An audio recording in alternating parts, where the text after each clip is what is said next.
Hola, ¿qué tal? Bueno, sé que te leí un tópico de un libro que estoy leyendo, lo voy a repetir, se llama La tormenta que se avecina, secularismo, cultura e iglesia.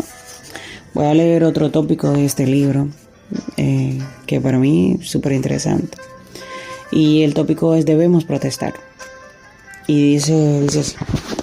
Pues los cristianos que leemos esto podemos responder de una de dos maneras. Primero podemos responder con total desesperación, retirándonos juntos a la esquina de los cafés con un falso sentido de nostalgia de un pasado habitualmente idealizado. Pero como cristianos bíblicos estamos llamados a vivir en el presente y a preparar a la próxima generación para el futuro. La segunda respuesta es igualmente errónea. Podríamos estar tentados a buscar que una victoria política nos rescate, con la idea de que el pensamiento secular retrocederá después de las próximas elecciones. Dicho de otro modo, los cristianos podrían intentar, y de hecho lo han intentado, rescatar a la sociedad por medio de un movimiento social y político.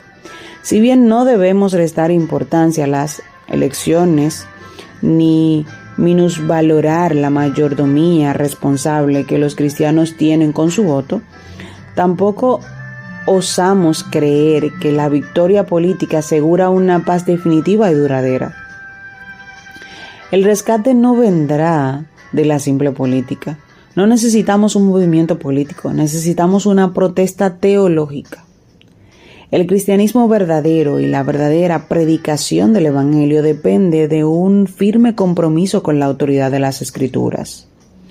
Por eso se viene atacando la inspiración, la inerrancia y la autoridad de las Escrituras desde la época de la Ilustración.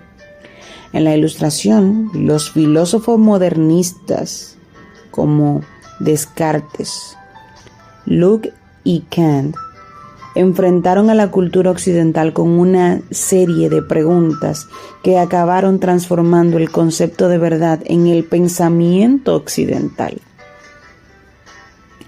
El resultado fue la imposición totalitaria del modelo crítico de racionalidad sobre toda verdad. La afirmación de que solo los datos científicos pueden ser comprendidos, definidos y defendidos de manera objetiva. En otras palabras, en la visión modernista del mundo no cabe el concepto de revelación especial y se ataca abiertamente la posibilidad de una intervención sobrenatural en la historia del mundo. Así, la modernidad presentó a la Iglesia del Señor Jesucristo como afectada de una importante crisis intelectual. En Estados Unidos, una filosofía quintesencialmente estadounidense conocida como pragmatismo también desafió la autoridad final y la veracidad de las Escrituras. El pragmatismo era la idea de que la verdad es una convención social y que las ideas son meras herramientas instrumentales cuya veracidad se determinará en función de si satisfacen las necesidades particulares de su época. Caramba. Para los pragmáticos, las ideas no son más que una respuesta provisional a desafíos reales. Y la verdad, por definición, es relativa en función del tiempo, el lugar, la necesidad y la persona.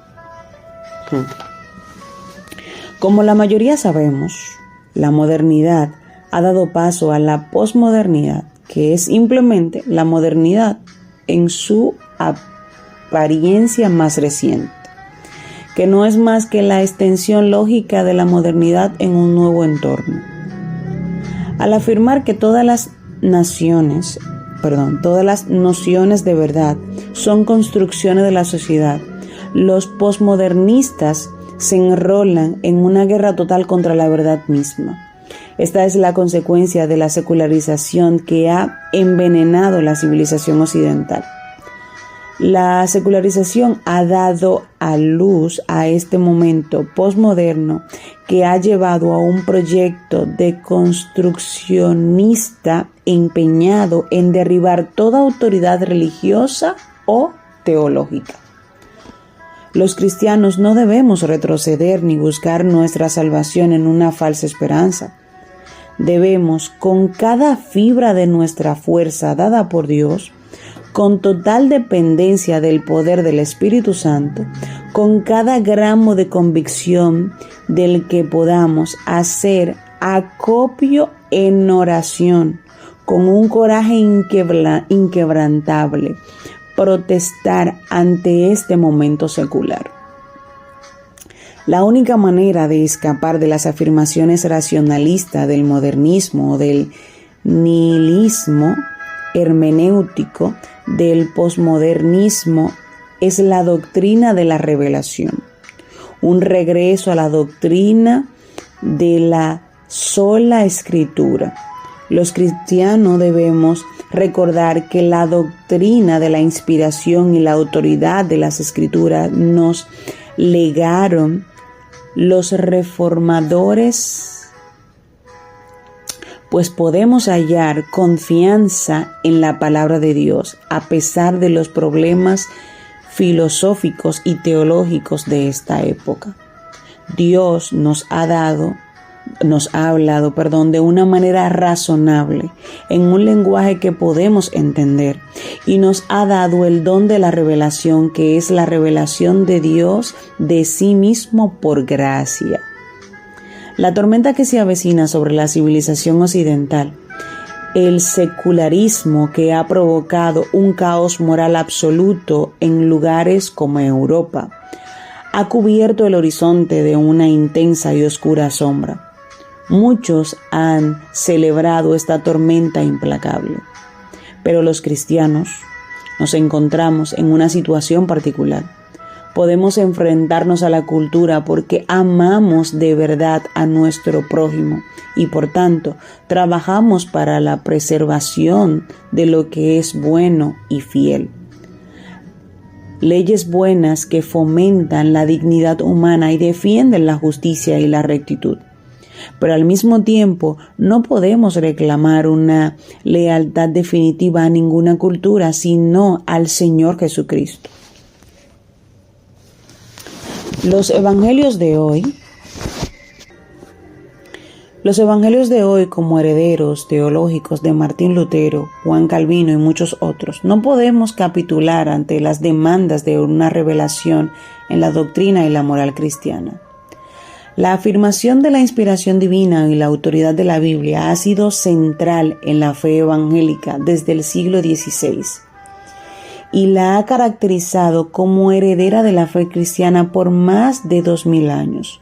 Somos los que confesamos, junto con los fieles de todos los tiempos, que cuando la Escritura habla, Dios habla.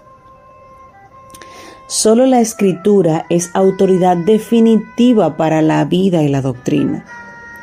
En cierto sentido, la teología cristiana depende de la exactitud de esa proposición. La Iglesia cristiana no puede sobrevivir mucho tiempo sin el compromiso explícito de la Iglesia con la autoridad de las Escrituras y con el Señor Jesucristo por encima de todo lo demás. Sin la autoridad de las Escrituras, nuestras convicciones teológicas reflejarán el secularismo de la sociedad en general. Nos limitaremos a conjeturas en lugar de tener convicciones concretas y duraderas, y nuestra predicación se reducirá a una mera exhibición de promesas vacías. Mientras continuamos afrontando el vendaval de oposición de la tormenta de la era secular, los cristianos debemos continuar siendo fieles. Debemos decir y contar lo que sabemos que es verdad. Debemos protestar contra todo falso evangelio y contra toda visión errónea del mundo que menoscaba la capacidad del crecimiento del ser humano.